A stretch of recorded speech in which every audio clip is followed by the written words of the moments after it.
jamendo.com.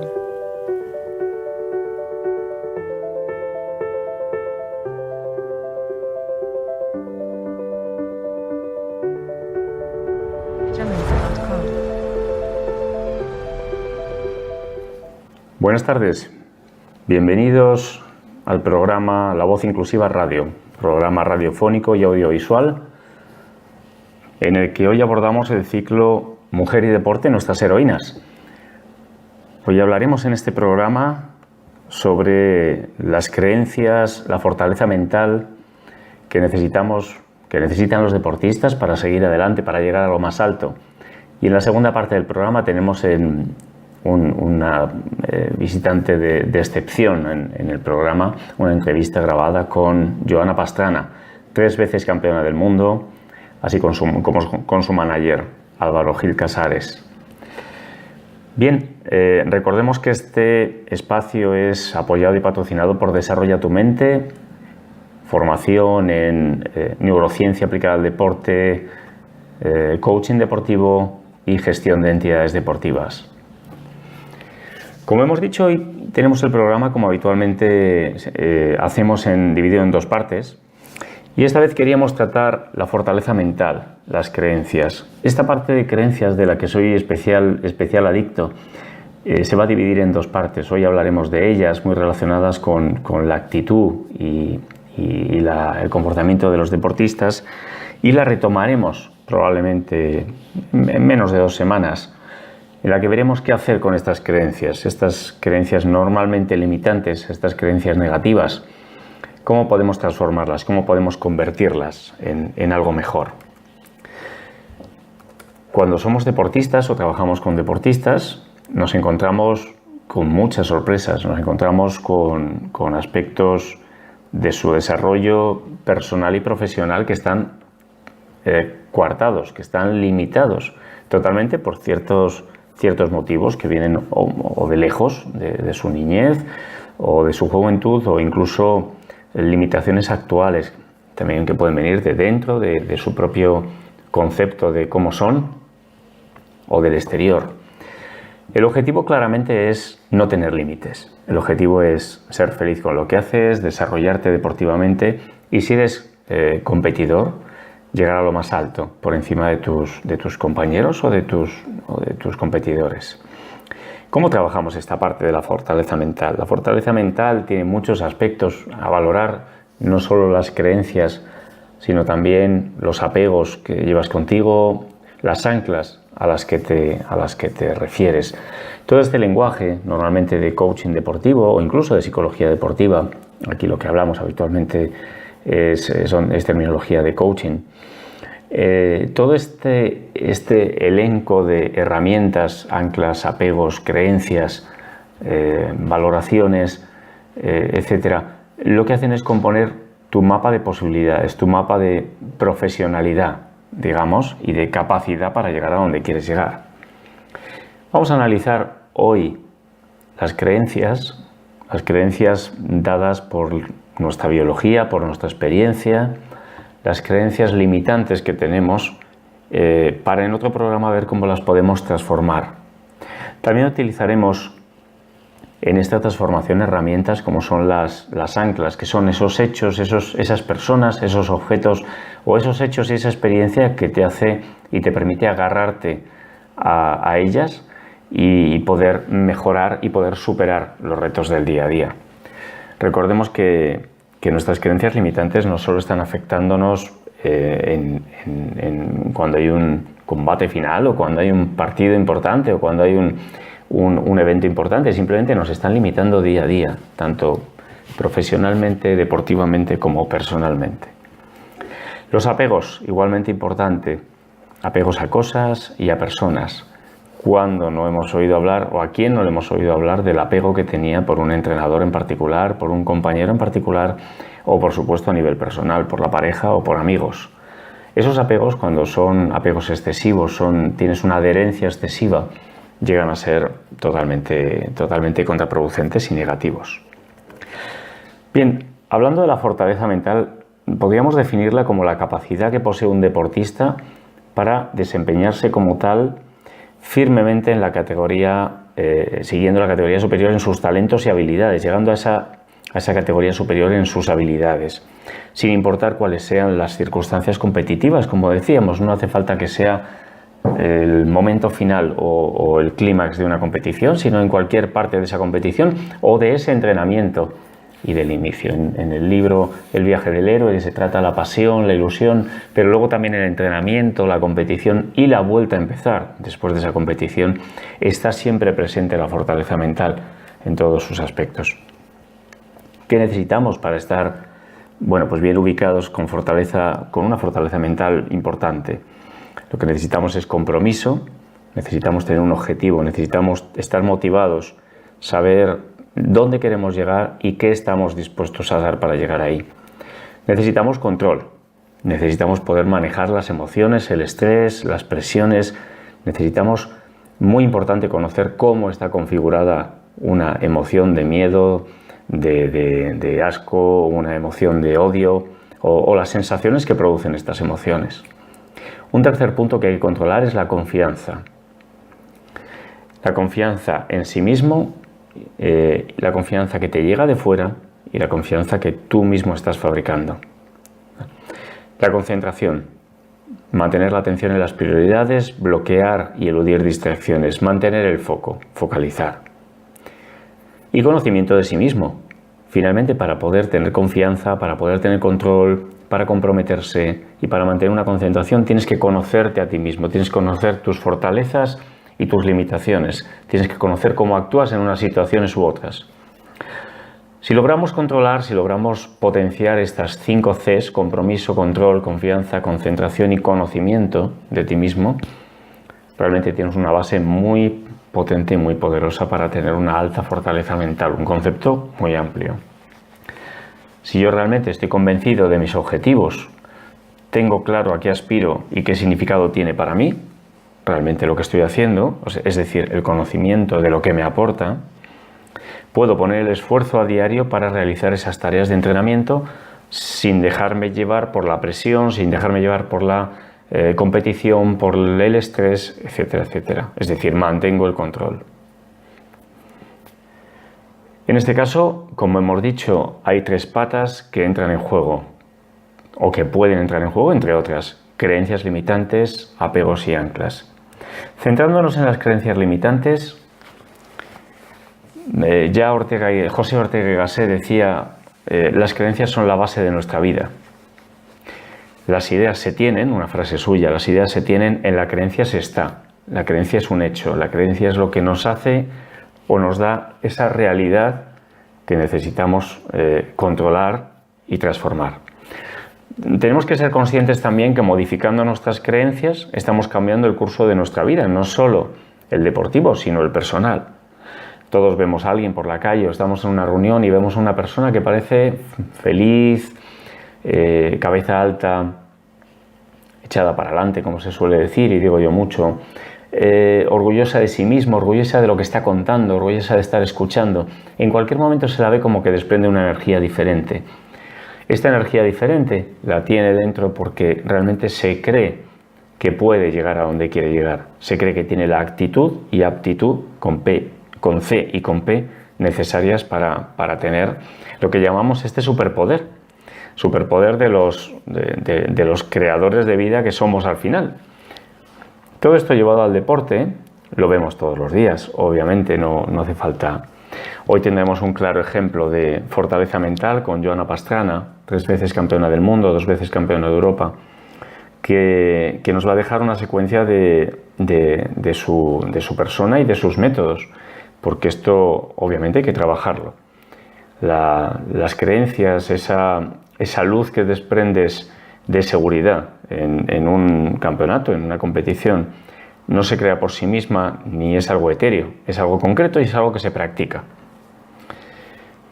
Biológicamente hablando, siempre metemos alguna pata de biología o neurobiología.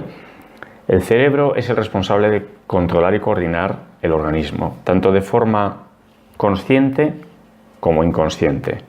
Es decir, las 2 mentes, podemos decirlo así, por encima del cerebro situamos muchas veces la mente y la conciencia.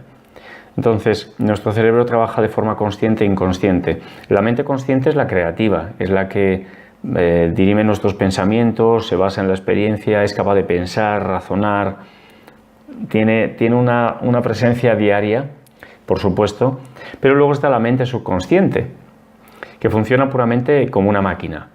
Repite las respuestas como consecuencia de unas señales vitales que tenemos. Por supuesto, nos ayuda a manejar los sistemas simpático, parasimpático del cuerpo, del sistema nervioso.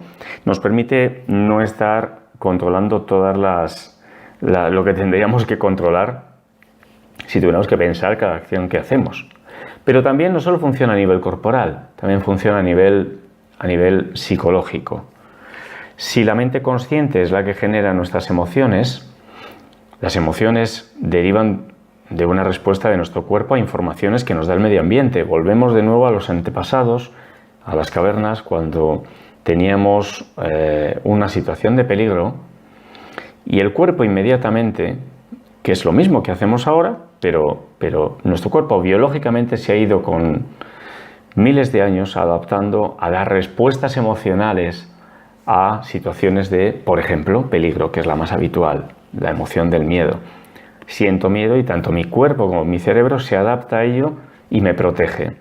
Porque todas las emociones, recordemos, y ya va siendo hora que tengamos un día una charla completa sobre emociones, las emociones vienen a proteger nuestra biología, vienen a proteger nuestro origen y a protegernos a nosotros. El uso, por ejemplo, de una conciencia y una conciencia positiva es dotar de salud a alguien que se encuentra enfermo. Si conscientemente las emociones que sentimos y las sensaciones que sentimos en base a los pensamientos nos brindan la oportunidad de estar sanando un cuerpo de alguna forma, funcionará. Las acciones de la mente subconsciente tienen naturaleza refleja, no están controladas o no están de forma continuada controladas. Muy importante también es la rapidez con la que eres capaz de reaccionar. La mente subconsciente, eres capaz de captar y asimilar rápidamente señales del entorno que son una amenaza. En este caso, ves una serpiente por la calle y dependiendo de tu experiencia anterior, dependiendo de tu conocimiento, dependiendo de lo que te hayan dicho, de lo que hayas visto, etcétera, etcétera, tomas unas acciones u otras. El cuerpo se prepara, fluye más sangre, se aumenta la respiración como una preparación para huir porque ese es un peligro. Me genera la emoción de miedo. Inconscientemente, no hace falta que te pienses cómo vas a convertir tu cuerpo en algo, te preparas todo para ir corriendo. Imaginemos una competición, un cuerpo a cuerpo en el cual estás viendo, conoces a tu rival y puedes tener situaciones inconscientes en los cuales te vas echando para atrás porque ves su agresividad, lo notas. También puede pasar que realmente esa subconsciencia la hayas entrenado, porque ahora vamos a eso. Esas creencias limitantes que se meten en nuestro subconsciente en ocasiones, psicológicamente, podemos entrenarlas para que desaparezcan o para que se transformen. Ahí entraremos en el entrenamiento de deportistas de alto nivel habitualmente, en el que se estudia al contrincante, se estudia desde diferentes puntos de vista, se estudian sus movimientos y lo que tú vas a hacer con respecto al movimiento. Ya hablamos en su momento de la visualización, que está muy relacionada. La visualización te provee herramientas y modos para poder mejorar tu capacidad de competir, en este caso, imaginando las situaciones posibles de un combate. Por lo tanto, ahondando en que la biología nos explica que las emociones juegan un papel fundamental en nuestra vida, entonces hay que saber que nuestro pensamiento está unido a nuestra vida emocional. La emoción y el aprendizaje van de la mano. Si aprendemos a través de las emociones, podemos afirmar que se nos pueden generar creencias. Se nos pueden generar creencias bien limitantes o bien potenciadoras que desencadenarán una reacción. Cuando en nuestra infancia todos nuestros padres nos han alabado o nos han echado abajo por algún motivo, en una situación concreta, esa creencia realmente se se integra dentro de nuestro cerebro mucho más que cuando eres más mayor y tienes más criterios y tu razonamiento ha evolucionado.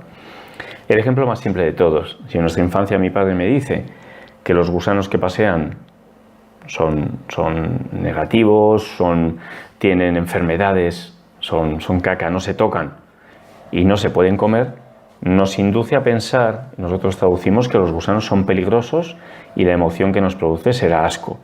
Y por lo tanto, durante toda nuestra vida reaccionaremos dándoles un pisotón. Los pisaremos y los mataremos. Esto, aparte de combatirlo de origen para que no ocurra, porque todo es muy relativo y todos los animales, por cierto, tienen su función en este mundo, también se soslaya y se aumenta o disminuye con respecto a otras creencias que tengas, como el respeto a la vida, por ejemplo. Todos pasamos delante de una fila de hormigas y tienes la tentación de poder llegar incluso a desbaratar esa fila, etc.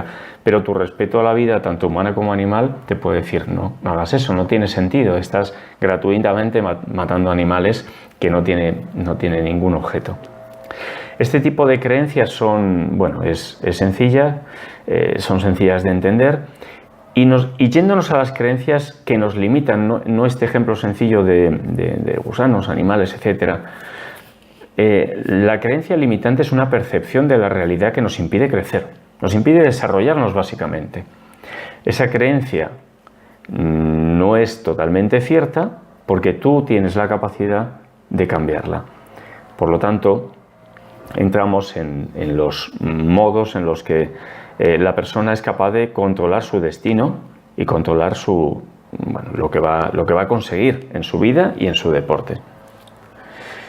En este caso, la creencia limitante puede ser sobre nosotros mismos y puede limitar nuestro potencial deportivo y personal, o puede ser externa, una creencia externa sobre nosotros, fundada o infundada, que nos limita y que realmente nos afecta. Normalmente implantadas en la infancia por los padres, profesores, entorno social o incluso medios de comunicación. Al final estamos bombardeados de información y esa información nos llega y se nos queda grabada. Normalmente el deportista no es consciente de sus creencias limitantes salvo que las trabaje. De ahí la necesidad de identificarlas, ponerles nombre, escribirlas y trabajarlas, que es lo que haremos en un próximo programa. Pero es fundamental que alguien te ayude a identificarlas. Se puede hacer mediante cursos de coaching, mediante un coach profesional, un psicólogo deportivo, cualquier persona que te ayude a sacar de ti, sacar de dentro todo lo que necesitas para poder eliminar o transformar esas limitaciones. En ocasiones podemos afirmar que nos controlan, nuestro destino lo controlan, y es un control tan elevado que nos hace sentir la sensación de estancamiento, no avanzamos, estamos saboteando nuestro destino. Tenemos fatiga constante, nos produce indefensión por el estrés, indefensión corporal, indefensión, quiero decir, biológica de nuestro cuerpo. Bueno, en este caso, para el deportista, realmente esto es un epicentro del trabajo. Es decir, tú puedes estar físicamente en una forma excelente, pero mentalmente, si no tienes una base, y no hablo en este caso de valores, humildad, trabajo, lo que estoy hablando es de creencias que está en un tercer nivel en la pirámide neurológica, de la que ya hablamos básicamente en su momento y volveremos a hablar siempre, tocaremos este punto. Las creencias están muy cerca de los valores de la persona y van a permitir que los niveles más altos, como son el comportamiento o como son las capacidades que tengas, realmente se superpongan esas creencias y te dé ese valor. No podemos tener un deportista correcto y una persona correctamente formada si sus creencias no son las correctas. Podemos capacitarla muchísimo, podemos hacer que se comporte artificialmente como quiera, pero si sus creencias y sus valores, la base, no están bien fundamentados, tenemos un problema, o tendrá un problema esa persona. Creencias típicas comienzan siempre por no puedo, no tengo derecho, no valgo para, es imposible, soy incapaz, es difícil de hacer, no es correcto. Este tipo de afirmaciones son el inicio de todas frases como no puedo confiar en nadie, no puedo expresar lo que siento, no puedo ganar dinero con el deporte, no puedo decir lo que quiero, no puedo lograr, ¿vale? Estos son mínimos ejemplos de todo lo que lleva después de estas creencias limitantes. Fijaos cómo hasta dónde llega el tema, que hubo en el siglo XV-XVI, bueno, la Edad Media, 15 al 17, hubo un tema que surgió en Europa, que fue la ilusión del vidrio, que al final fue una manifestación externa de un desorden psiquiátrico, y se dio en Europa. La gente creía que estaba hecha de vidrio y corrían el peligro de romperse en piezas. Hoy en día nos parece estúpido, pero analizad el tema, porque todos tenemos creencias limitantes tan estúpidas como esta. Seguro que encontramos alguna, cada uno de nosotros, incluido yo. De hecho, una de las personas que lo sufrió en su momento fue el rey Carlos VI de Francia, que se negó a que la gente lo tocara y vestía con ropa de más para evitar alguna rotura de ese cristal. Esta simple ilusión, esta creencia, llevó a cambios en el estilo de vida de la gente e incluso a evitar el contacto humano. Bueno, podemos pensar que está muy lejos, que la Edad Media eran otros tiempos, pero realmente creo que es interesante reflexionar, y lo que más insistimos los coaches, que es escríbelo, piénsalo, escríbelo y te ayudamos a transformarlo. Tú lo transformarás con una guía y una ayuda que es la que hacemos nosotros. Un ejemplo que me ha llamado la atención de creencias limitantes lo escribió una compañera, y lo detectó una compañera en un cuento que es el cuento de Caperucita Roja, que todos hemos oído. Es una de nuestras experiencias vitales de toda la vida este cuento, ¿no? ¿Qué mensaje lleva implícito el cuento de Caperucita Roja? Pues lleva implícito el mensaje: obedece a tu madre, si no algo te va a pasar. No hables con desconocidos porque es peligroso, pueden ser malos. Los adultos tienen más experiencia, tú no sabes porque eres una niña. Si tienes un problema, vendrá alguien externo y te ayudará. Entonces, claro, esa creencia, el pobre cuento está perfectamente hecho, es muy válido, pero es verdad que nos transmite unos valores y unas creencias que no son, por lo menos, las de esta época, eso es claro. No habría sido mejor, como decía mi compañera, y escribió mi compañera y me lo hizo saber, enseñar quién es el lobo, cómo se puede identificar la situación negativa y estrategias para actuar antes o cuando aparezca incluso, en lugar de asustar. Es decir, enseñamos a prevenir, enseñamos a manejarte no solo con el lobo, sino con todos los lobos que hay por el mundo y todas las amenazas que hay por el mundo. Entonces, al final fijamos como el final del cuento de Caperucita, viene el cazador a salvarla. Entonces la solución se encuentra en alguien externo a la protagonista. Por lo tanto, el poder que tiene ella de transformar sus creencias limitantes y de ser algo más se elimina. Bueno, esto es una anécdota que quería contarla, porque realmente las creencias que estamos teniendo están limitando nuestro destino. Por lo tanto, esas creencias hay que cambiarlas, y hay que cambiarlas ya. Cuando analizas estas creencias limitantes, las analizas e intentas transformarlas, tu mundo cambia. Lo que veremos dentro de un par de programas o 3 será cómo podemos plantear este cambio de creencias, esta transformación de creencias, cómo podemos hacer que crezca nuestra fortaleza mental. Esa fortaleza mental que los grandes deportistas tienen, pero que también está absolutamente al alcance de cualquier persona de la calle, que vaya por la calle, que tenga su trabajo y no sea especialmente líder en algo mediático. Bien, ahora en breve hablaremos con Joana Pastrana y con Álvaro Gil Casares. Hablaremos de fortaleza mental, hablaremos de métodos para poder llegar a ser campeona del mundo en 3 ocasiones. Terminamos esta parte del programa y nos hablamos dentro de unos minutos.